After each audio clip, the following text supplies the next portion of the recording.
Alex Garland directed one of my favorite movies of all time, that is Annihilation. I think we can all agree that it had one of the best visual language that we've seen in a lot of different, not best, a very unique visual language in terms of how he chose to depict the alien in that particular movie and how the creatures are mutating.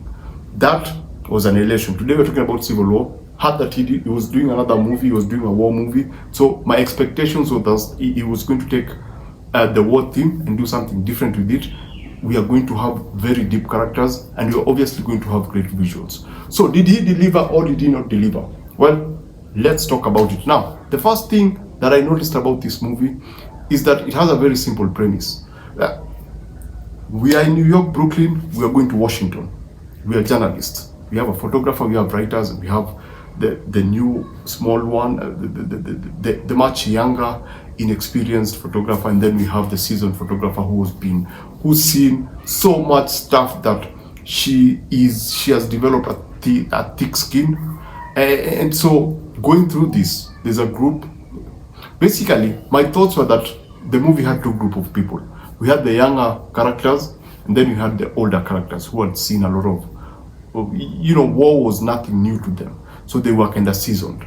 And so we're supposed to follow these guys. They're going to interview them. I don't want to spoil this. This is a spoiler-free review. They're supposed to go to, Washington, go interview someone because of something. And so now the journey from New York, that's why I was saying that this is a very simple premise. Now, the story is their journey, and we get to learn a lot about them throughout the journey from New York to Washington. Now, between those two areas, there's a lot that is going on within this because it's a war-torn country. There's a lot of shit. There's a lot of civil war, but I like to call it conflict that is happening within the country. So they have to go through and see whatever is happening between those two counties. Let me just call them counties. And so now throughout this journey, you get to see a lot. I like the fact that personally, without any spoilers, I like the fact that we got to see how different people are dealing with that problem. There was an area that they went to where everything seemed like it was normal. Things seemed like it was peaceful. But if you were to look at the details, you would notice that, yes, they had placed some things in order to ensure that their life is not interrupted. There were some much harsher areas that they went to. Somewhere, there's a particular character that we all know, and so he has a scene that for me I thought was the best description of what true racism is. There's a way that he deals with a particular Asian character, and I was like, yep, if you talk of racism, that is exactly what a true racist will do. Anyway, so they get to wherever they're going, and for me, all this throughout this journey, whatever was happening for me was not like the best part for me in terms of what I came to see, because I thought that is what Hollywood likes doing when it comes to storytelling. They like to put you in the character and make you maybe understand the character, show you the dramatic challenges that all these characters are going through, so that you can feel something for them, so that you can connect with them. I don't know why they think that sometimes that is important in a movie. But for me, what I came for was that last 40 minutes, because that's where now the crazy action begins. Because that's when now we get, we get what I came to see. Because now we see the action from a very different perspective. Because when you think of war movies, you think of either Second World War, whereby it's out there in the fields, there are all these fences, there's either Dunkirk, there's all these other movies that you see the show and then you see the Amics coming in and then you just jump they jump to the shore, and then you remember Saving Private Ryan, there are Vietnam movies whereby it's a jungle. There are all these Iraq, the deserts, Afghanistan. When you think of war movies, that's what you think about. You don't think about a war happening within a very familiar premise, which is like your normal town, your normal home. And even if it happens a war happens in residential areas, usually it's in the future and the area has been totally destroyed, and it doesn't feel like something that can actually happen. if you're watching this, you'll see, for example, people having, gunfights when they're in a building, in a normal office, like a place that you are right now, a place that you go to every day. It looks like something that can actually happen. People are dressed in a way that is, familiar, in a way that looks like it can actually happen. Despite the fact that, say, this happens in the future, some things look like, it looks like a possibility. This war looks like a possibility. It looks like something that can actually happen in that place that you call safe, that place that you're supposed to feel safe. So when the war now comes in and the guns are flying and I like that battle. For me, the last 40 minutes, that is what made me enjoy this movie more than anything else. The action was really good. I like that thing that they do with bullets.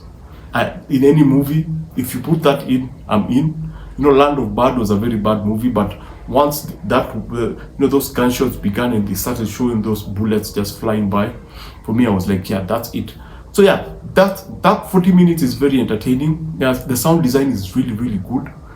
It makes you feel like almost everything. There are some very disturbing imagery. There are some that are obvious, but there are some that linger in your mind because of the impression that they have on you. So yeah, this is I wouldn't call it an excellent movie. I struggled. The first hour, I'm like, yeah, it was okay, but it's something that we've seen. It's like going to watch a Kong movie, and then they decide to give us, the humans and a deep look into the humans, So it's more or less, I got that same feeling that if it's a Kong movie, you want to see Kong. So if it's a war movie, for me, I just wanted to see the war, and so I saw it. From a technical point of view, I'm not saying that I wanted to see people die, because this movie also has a lot of consequences. People die. Yeah, people die. It has a lot of consequences, but just in terms of the technical, I wanted to see how he was going to handle the action set pieces. Because, as I said, this is a director that has directed one of my favorite sci-fi movie. So I wanted to see how he was going to handle the action, and I think he did a very, very good job. I think most people are going to enjoy that 30 minutes. It's one of those intense action set pieces that leaves your heart pump. You get that shot of adrenaline. Even when the movie is over, you're like, God damn, that was intense. I wish that would have happened before the film, but anyway, it has to be the climax.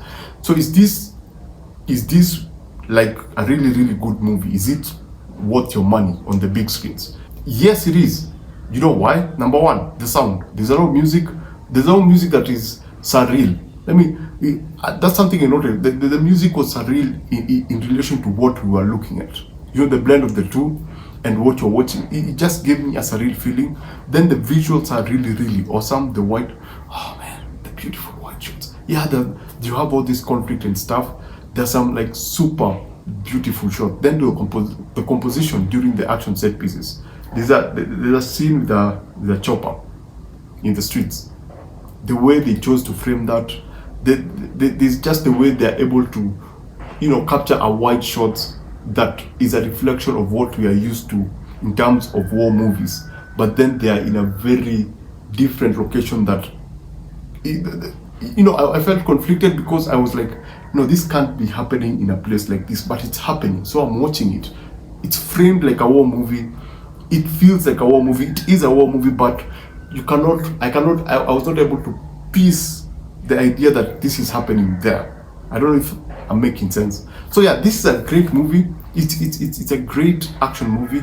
If you love drama, if you love journalism, if you're into photojournalist, I work